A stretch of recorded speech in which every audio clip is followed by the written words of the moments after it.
Hello everyone. So ये next lecture है partial differential equation का। एंड आज के इस लेक्चर में हम डिस्कस करने वाले हैं कोशी प्रॉब्लम्स के बारे में। तो इन प्रॉब्लम्स को हम सॉल्व करते हैं लेग्रांज मेथड की हेल्प से। सबसे पहले मैं आप लोगों को ये बताऊंगी कि इन प्रॉब्लम्स में आपको इक्वेशन किस टाइप की मिलेगी। Then we will discuss about Lagrange method और उसके बाद हम कुछ एग्जांपल्स देखेंगे। ठीक है कि जर्नल सोल्यूशन आपको इन प्रॉब्लम्स का सोल्यूशन किस तरीके से निकालना है। वर्किंग रूल देखिए इसका। Working rule, the first step is you have to form Lagrange auxiliary equation। और ये इक्वेशन आप किस तरीके से बनाओगे, आपको जो कोशी प्रॉब्लम मिलेगी वो कुछ इस टाइप में होगी। Capital P small p plus capital Q small q is equals to r. आप लोग यहाँ पे जानते हो कि जो p होता है वो किसको डिनोट करता है कि जो आपका फंक्शन है वो x के रिस्पेक्ट में डिफरेंशिएट होगा एंड q में ये y के रिस्पेक्ट में डिफरेंशिएट होगा। एंड वन मोर थिंग, ये जो p है ये आपको मिलेगा x y z की फॉर्म में। Then this small p q भी आपको x y z की फॉर्म में मिलेगा एंड ये जो r है वो भी आपको x y z की फॉर्म में मिलेगा। ये आपका इसलिए जानना ज़रूरी है क्योंकि आगे हम कंपेयर करके इस p q और r की वैल्यू को हम निकालेंगे, क्योंकि ये जो लेग्रांज की ऑक्सिलरी इक्वेशन है उसमें हमें हेल्प करता है। ओके, तो ये एक्स वाई जेड, ये भी एक्स वाई जेड और ये भी एक्स वाई जेड की फॉर्म में रहेगा। दूसरी चीज़, ज़रूरी नहीं है कि हमेशा आपको फंक्शन ये जो है यू ही मिले। काफ़ी बार फंक्शन एफ के रिस्पेक्ट में भी डिफरेंशिएट किया हो सकता है एंड ये एक्स वाई वेरिएबल ही भी मिलना ज़रूरी नहीं है। काफ़ी बार हम टी का इस्तेमाल भी करते हैं। तो इक्वेशन मैंने इंक्लूड किया है, वहाँ से आपको ये आइडिया लगेगा। अभी के लिए बस आप इतना समझिए कि इसकी जो इक्वेशन है वो किस टाइप की रहेगी और कंपेयर करके आपको कैपिटल पी क्यू आर की वैल्यू कैलकुलेट करनी है। ठीक है, तो लेग्रांज इक्वेशन कैसे बनाओगे आप। लेग्रांज की जो इक्वेशन है वो बनती है, मैं यहाँ पर सपोज करो लिख लेती हूँ curly u by curly x plus curly u by curly y is equals to 0 मान लेते हैं। ठीक, ये कोई एक मैंने कोशी प्रॉब्लम ले ली। लेग्रांज इक्वेशन बनाने के लिए, क्योंकि यहाँ पर क्या है x एंड y है, so you have to write dx dy और जिसके रिस्पेक्ट में मतलब जिसको हम डिफ्रेंशिएट कर रहे हैं वो आप एक ले लो du। ठीक है, is equals to and dx के नीचे आपको कोएफिशिएंट लिखना है। कोएफिशिएंट जो यहाँ पर रहेगा, मतलब अगर आपने x के रिस्पेक्ट में डिफ्रेंशिएट किया है तो इसका जो कोएफिशिएंट रहेगा वो आपको यहाँ लिखना है। आप इस तरीके से याद कर लो, x के रिस्पेक्ट में डिफ्रेंशिएट कर रहे हैं तो जो x का कोएफिशिएंट जो यहाँ का इसका कोएफिशिएंट होगा वो यहाँ पर आएगा। सिमिलरली y का कर रहे हैं तो यहाँ पे जो इसका कोएफिशिएंट होगा वो यहाँ पर लिखा जाएगा। जो पार्शियल डेरिवेटिव है x का उसका कोएफिशिएंट आपको इसके नीचे लिखना है। जो पार्शियल डेरिवेटिव आप करोगे y के रिस्पेक्ट में उसका कोएफिशिएंट यहाँ पर लिखना है। याद रखने का बहुत सिंपल सा तरीका है, x के रिस्पेक्ट में कर रहे हो तो उसका कोएफिशिएंट उसके नीचे आएगा, y का y के नीचे आएगा। रही बात u की, तो ये जो आपका r होता है वो आपका आता है इसके नीचे। ठीक है, तो अगर जैसे कि मैं भी कह रही थी कि अगर मान लो y ना होकर यहाँ पर t कर देते हैं तो उस केस में आप यहाँ पर y ना लिखकर आपको t लिखना पड़ेगा और कोएफिशिएंट इसका लेना पड़ेगा। ओके, तो ऐसे तो आप बनाओगे लैग्रांज ऑक्सिलरी इक्वेशन। फिर आप किसी भी दो रेशियोज को लेकर, मैं एक बार क्लियरली लिख देती हूँ इस चीज़ को। हमने इक्वेशन ली थी कुछ इस टाइप की, लेट अस से 0, तो यहाँ से हमने इसकी ऑक्सिलरी इक्वेशन बना ली। तो इसको मैं मान लेती हूँ, ये लेते हैं कैपिटल P, इसको कैपिटल Q मान लेते हैं, तो यहाँ पे आ जाएगा कैपिटल P Q और ये इक्वल्स टू 0 है। या अगर आप यहाँ पे R होता तो मैं यहाँ पर R लिखती। ठीक है, तो यहाँ से तो आपको मिल गया लेग्रांज की ऑक्सिलरी इक्वेशन, ये इंपॉर्टेंट है। उसके बाद आप किसी भी दो रेशियोज को लेकर, आप कोई भी दो रेशियो ले सकते हो, किसी भी दो रेशियो को लेकर हम क्या करेंगे, उसको सॉल्व करेंगे। सपोज करो मैंने एक ये वाला रेशियो ले लिया, एक ये वाला रेशियो ले लिया। जब आप उसको सॉल्व करोगे इंटीग्रेट करने पर आपको C1 और C2 की वैल्यू मिल जाएगी। ठीक है, इसको लिखने के बाद जो सॉल्यूशन की फॉर्म होगी वो कुछ इस टाइप से होगी, phi of C1 is equals to C2। या फिर आप चाहो तो इसको ऐसे भी लिख सकते हो phi C1, C2 is equals to 0। देखो करते क्या है हम, ये जो C1 C2 आता है काफ़ी सारी बुक्स में आपको ये U और V की फॉर्म में भी नज़र आएगा, इसी को हम U और V मान लेते हैं। तो वहाँ पर सॉल्यूशन आपको कुछ इस तरीके से लिखा हुआ मिलेगा, phi of U is equals to V या फिर phi of UV is equals to 0। ठीक है, तो ये दोनों तरीके हैं सॉल्यूशन को लिखने के, आप किसी भी तरीके से सॉल्यूशन को लिख सकते हो। दूसरी चीज़, जब हम रेशियो ले रहे हैं काफ़ी बार हम C3 भी बना लेते हैं। ठीक है, जो ये C1 C2 C3 मिल रहा है हम C3 भी बना लेते हैं। लाइक आपने एक बार इन दोनों को ले लिया, फिर इन दोनों को ले लिया, फिर इन दोनों को ले लिया, तो आपको इस तरीके से 3 वैल्यूज़ मिल जाएंगी। पर हमें काम सिर्फ 2 ही की ज़रूरत पड़ती है, तो आप रेंडमली कोई भी 2 ले सकते हो। वन मोर इम्पॉर्टेंट थिंग, जब हम जैसे मान लीजिए आपने 3 बना लिए, C1 की वैल्यू भी निकाल ली, C2 की वैल्यू भी निकाल ली, C3 की वैल्यू भी निकाल ली, तो आप किस तरीके से चूज़ करोगे कि यहाँ पर आपको C1 और C2 क्या लेना है? ये टोटली आपकी चॉइस है, आप कोई भी 2 वैल्यूज़ को यहाँ पर लेकर पुट कर सकते हो। बट एक बात आपको ये ध्यान रखनी है, जब आप 2 सॉल्यूशंस लेते हो तो उसमें से एक सॉल्यूशन आपका ये भी इंक्लूड होना चाहिए, यू वाले का जो आपका ये वाला रेशियो रहेगा ये भी इंक्लूड होना चाहिए। एटलीस्ट आप उसमें से एक सॉल्यूशन, मान लो आपने C1 C2 बनाया, तो आप एक ज़रूर ऐसा चूज़ करोगे जो आपका ये इंक्लूड करता हो। आपको काफ़ी सारी इनिशियल कंडीशंस दी हुई होती हैं कोई क्वेश्चन में, तो वहाँ पर हमें इसकी ज़रूरत पड़ती है। अब एग्जाम्पल सॉल्व करेंगे तो आपको आइडिया लगेगा। ओके, पहला एग्जाम्पल है हमारा, जो कोशी प्रॉब्लम हमें दी गई है, दैट इज़ x, इसका डिफ्रेंशिएट कर रहे हैं हम x के रिस्पेक्ट में, plus y curly z by curly y is equals to z। Okay, so one more thing, हम जो इन रेशियो की बात कर रहे थे और मैंने बोला था कोई भी 2 रेशियो लेकर आप इसको सॉल्व कर सकते हो। तो कॉन्सेप्ट क्या होता है कि जो 2 सॉल्यूशंस हमें मिलते हैं, जो 2 सॉल्यूशंस हमें मिलते हैं वो हमारे इंडिपेंडेंट सॉल्यूशंस होने चाहिए। ठीक है, इंडिपेंडेंट सॉल्यूशंस। एक्चुअली जब हम कैनोनिकल फॉर्म की बात कर रहे थे तो वहाँ पर भी मैं आपको बता रही थी कि जब पैराबोला का केस था कैनोनिकल फॉर्म में, तो आपके जो सॉल्यूशंस होने चाहिए वो इंडिपेंडेंट होने चाहिए। ओके, क्योंकि पैराबोला के केस में क्या होता है कि दोनों रूट्स आपको बराबर इक्वल मिलते हैं, तो चांसेस आर देयर कि आप जो ले रहे हो सॉल्यूशन ले रहे हो वो आपका डिपेंडेंट हो जाए। तो आपका मेन काम क्या होता था कि सॉल्यूशन इंडिपेंडेंट होने चाहिए, और उसको आप चेक कैसे करते थे, जैकोबियन की हेल्प से। तो यहाँ पर भी जो सॉल्यूशन आप ले रहे हो, जो 2 रेशियोज आप लोगे, मेक श्योर कि वो एक इंडिपेंडेंट सॉल्यूशन दे। ठीक है, तो आपको कैनोनिकल वाली बात समझ में नहीं भी आई तो भी कोई प्रॉब्लम नहीं है, वो आप लास्ट लेक्चर जाके देख सकते हो। ओके, तो प्रोसीड करते हैं हम आगे। ये था हमारा कोशी प्रॉब्लम, और इसमें जो हमें कंडीशन दी हुई थी, basically the question was the solution of Cauchy problem for the first order PDE on the domain. इस डोमेन में किस टाइप के एलिमेंट्स आएंगे, x y z टाइप के, जो किस कंडीशन को फुलफिल कर रहे हैं, ये जो आपका x² प्लस y² होगा, this is not equals to 0 and z की वैल्यू ग्रेटर देन 0 होगी। और इनिशियल कंडीशन जो हमें दे रखी है, x² plus y² is equals to 1 और z की वैल्यू होगी 1। तो हमें निकालना है इस प्रॉब्लम का सॉल्यूशन। ये तो सिंपल आपको प्रॉब्लम दी हुई है, ये कह रहा है कि इस पे डिफाइंड, मतलब x y z टाइप के इसमें एलिमेंट आएंगे। क्या ध्यान रखना है कि जो ये x² प्लस y² 0 के बराबर नहीं है, मतलब इसी कंडीशन दी हुई है ये 0 के बराबर नहीं है, एंड z की वैल्यू जो है वो पॉजिटिव है। तो ये जो है कंडीशन क्या है हमारे पास, इनिशियल कंडीशन क्या है, x² plus y² is equals to 1, z is equals to 1। इस कंडीशन की हेल्प से जो मैं आपको बता रही थी कि आपको उस फंक्शन की वैल्यू निकालनी है और पुट करना है, तो हम उसमें इसका इस्तेमाल करेंगे। सेकेंडली, जो मैं आपको ये कह रही थी कि फंक्शन ज़रूरी नहीं है वो हमेशा u की फॉर्म में आए, तो आप इस प्रॉब्लम में भी देख सकते हो जो फंक्शन हमें दे रखा है वो z की फॉर्म में दे रखा है। तो हम स्टार्ट करते हैं, इसकी बनाते हैं लैग्रांज ऑक्सिलरी इक्वेशन। सो यहाँ पर 2 वेरिएबल है हमारे पास x और y, तो हमने लिख लिया dx डी वाई और फंक्शन का D Z. Okay, coefficient x के नीचे x का ही रहेगा, तो यहाँ पर कोएफिशिएंट है इसका x, इसका कोएफिशिएंट है y और यहाँ पर इसका कोएफिशिएंट है z।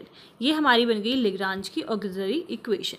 यहाँ पर कोई भी दो रेशियोज लेकर हम सॉल्व कर सकते हैं। पहला मैं ये ले रही हूँ और क्योंकि मुझे एक रेशियो में इसको भी इंक्लूड रखना है तो आप या फिर ये ले लो और या फिर आप चाहो तो इसको भी ले सकते हो।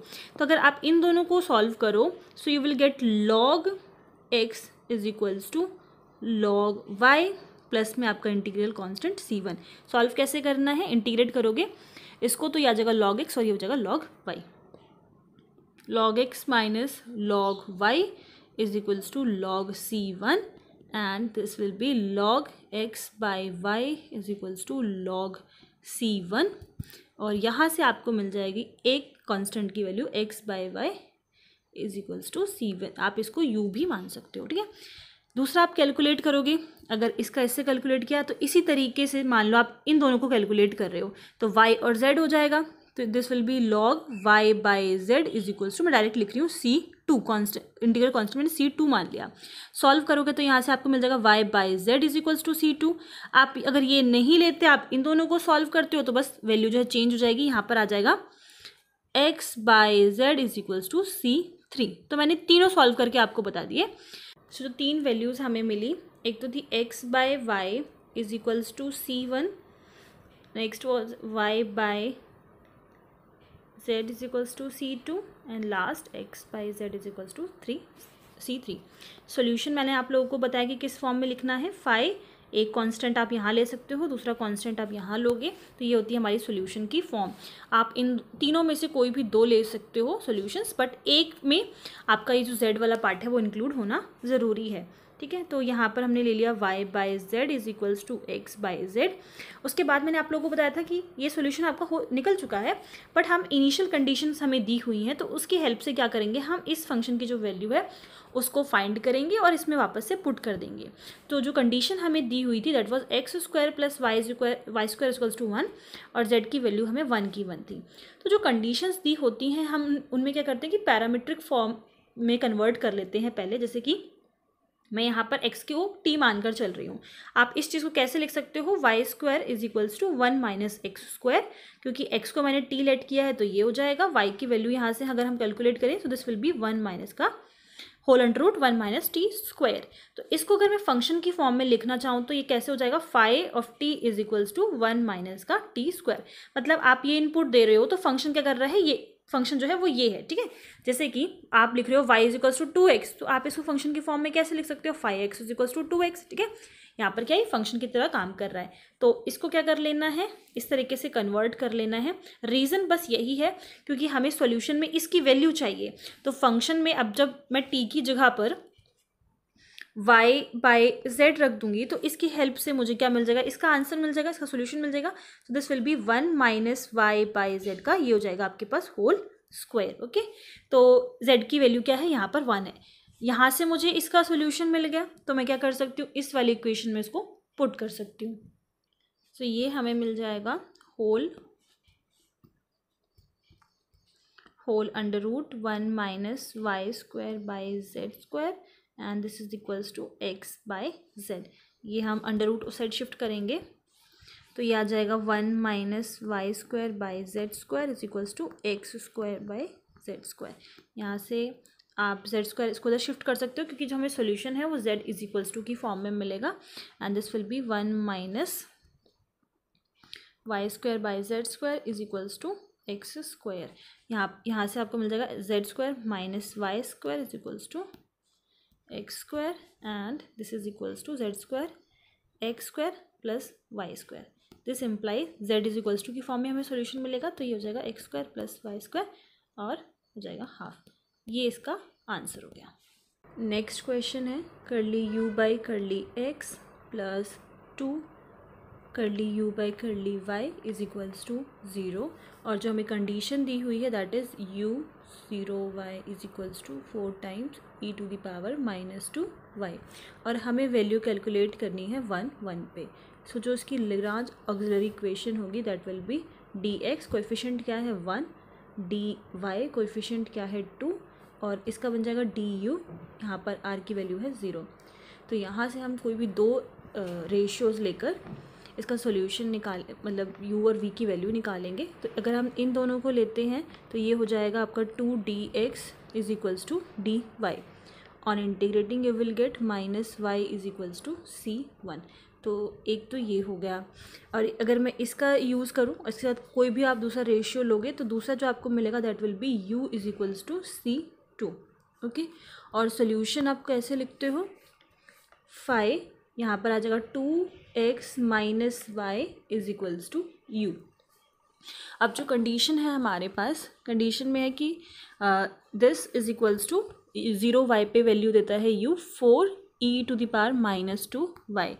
तो क्या वैल्यू है यहाँ पे, x की जगह पर 0 हो जाएगा और y की जगह पर y रखना है। एक्चुअली मैंने आपको पहले भी बताया कि जो हम कंडीशन रखते हैं हम कोशिश करते हैं कि उसको हम पैरामीट्रिक फॉर्म में रखें। ओके, तो यहाँ पर हम क्या कर सकते हैं, x की जगह पर 0 रख सकते हैं और y की जगह पर we can take t। Okay, so जब आप 0 रखोगे तो ये हो जाएगा, ये 0 बन जाएगा, यहाँ पे -t हो जाएगा और u फंक्शन क्या वैल्यू देगा उस पर 4 टाइम्स e⁻²y। अब y की जगह पर हम क्या रख रहे हैं, t, तो ये इस तरीके से हो जाएगा। तो पैरामीट्रिक फॉर्म में हम रखते हैं। ओके, और यहाँ से अगर मैं सिर्फ फाई ऑफ t निकालूँ, इसकी वैल्यू निकालूँ तो ये पॉजिटिव हो जाएगा 4e⁻²t। ओके, अब हमें वैल्यू किसकी चाहिए थी, हमारा जो सोल्यूशन था वो ये था।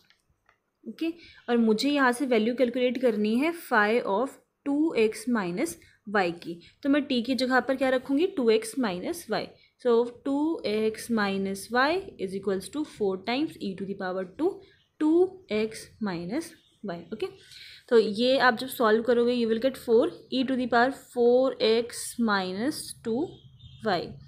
जो सॉल्यूशन है उसमें पुट कर देते हैं, तो यहाँ पे इसकी जगह पर आ जाएगा 4 टाइम्स e⁻4x माइनस 2y और ये हो जाएगा this is equals to u। ये हमारा आ गया, अगर मैं इसको इक्वेशन नंबर 1 देती हूँ फ्रॉम 1। अब हमें वैल्यू किसकी कैलकुलेट करनी है, u 1 पे क्या वैल्यू देगा, मतलब ये फंक्शन 1 पे क्या वैल्यू देगा। x की जगह पे भी 1 रख दो, y की जगह पे भी 1 रख दो, तो ये हो जाएगा आपके पास 4e⁻, जब आप 1 रखोगे this will be 4 minus 2 is equals to, ये वैल्यू हमें कैलकुलेट करनी है, मतलब u is equals to calculate करना है हमें। ये हो जाएगा 4e⁻²। ये इसका आंसर हो गया। मूविंग ऑन, नेक्स्ट क्वेश्चन है, हमें जो इक्वेशन दी हुई है that is ux plus X square, just a second, ux plus X square u y के रिस्पेक्ट में is equals to 0 and condition दी हुई है x 0 पर ये वैल्यू देगा e⁻x। तो हमें सॉल्यूशन निकालना है इसका। तो जो आपकी ऑक्सिलरी इक्वेशन बनेगी यहाँ से दैट इज़ ये dx, यहाँ पे कोएफिशिएंट 1 है, dy इसका कोएफिशिएंट x स्क्वायर है और ये हो जाएगा du इज इक्वल्स टू 0। तो एक तो आपके पास इस रेशियो का आप किसी के साथ भी यूज़ करके बनाओगे तो c1 की वैल्यू आपको मिल जाएगी u is equals to c1। इन दोनों रेशियोज़ को लोगे तो ये हो जाएगा आपके पास X square dx is equals to dy और ये हो जाएगा आपके पास x³ माइनस इधर शिफ्ट करोगे -y is equals to c2। इसको आप और कैसे लिख सकते हो, 3 टाइम्स है ना, तो ये हो जाएगा आपके पास x³ minus 3y is equals to, आप कांस्टेंट c2 दे देते हैं। ठीक है, ओके, सो सॉल्यूशन की फॉर्म किस तरीके से होती है, ये हो जाएगा 5x³ minus 3y is equals to u। अब जो हमारी कंडीशन थी दैट x 0 पे ये हमारा जो वैल्यू रहेगा दैट इज़ फंक्शन की जो वैल्यू रहेगी वो होगी e⁻x। तो हम क्या करते हैं, पैरामीट्रिक फॉर्म में कन्वर्ट कर लेते हैं। तो x की जगह पर t पुट करेंगे, y की जगह पर 0 पुट करेंगे, तो जो हमारा सॉल्यूशन आया था वो ये था। तो ये किसके बराबर आ जाएगा, दिस इज़ 5x की जगह पर t³ हो जाएगा, ये 0 हो जाएगा, ये हो जाएगा e⁻t। ओके, तो हमें इसकी वैल्यू कैलकुलेट करनी है। उसके लिए हम क्या कर सकते हैं, ये जो मैंने लिखा है फंक्शन की फॉर्म में, तो मैं यहाँ पे क्या कर लेती हूँ, 5t की वैल्यू पहले निकाल लेती हूँ। तो ये हो जाएगा आपके पास क्या है, t³ is equals to e⁻t। तो t की वैल्यू जब आप कैलकुलेट करोगे तो e⁻t इसकी वैल्यू हो, मतलब इसकी पावर हो जाएगी 1/3।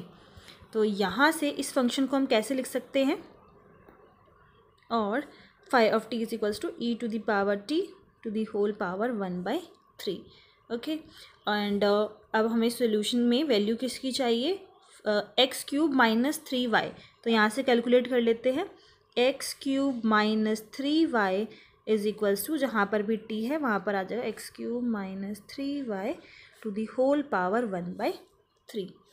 अब आप वापस से सॉल्यूशन में इस चीज़ को जब पुट करोगे तो ये आ जाएगा u is equals to x cube minus 3y और इसकी पावर हो जाएगी 1/3।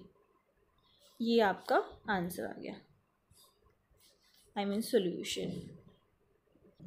आई होप आपको सारे क्वेश्चन समझ में आ गए होंगे। एंड नेक्स्ट वीडियो में मैं आपको पहले बता देती हूँ कि नेक्स्ट वीडियो में हम क्या डिस्कस करने वाले हैं। जैसे कि अभी कोशी प्रॉब्लम किस तरीके से सॉल्व करना है, उसका सोल्यूशन किस तरीके से निकालना है, वो हमने डिस्कस किया। नेक्स्ट वीडियो में हम ये डिस्कस करेंगे कि आप कैसे पता लगा सकते हो कि जो कोशी प्रॉब्लम है उसके सोल्यूशन जो एग्जिस्ट करेंगे वो इनफाइनाइट होंगे या फिर कोई यूनिक सॉल्यूशन रखेंगे या फिर कोई सॉल्यूशन ही नहीं रखेंगे। एंड इससे रिलेटेड हम कुछ एग्जांपल्स देखेंगे। And okay, thank you.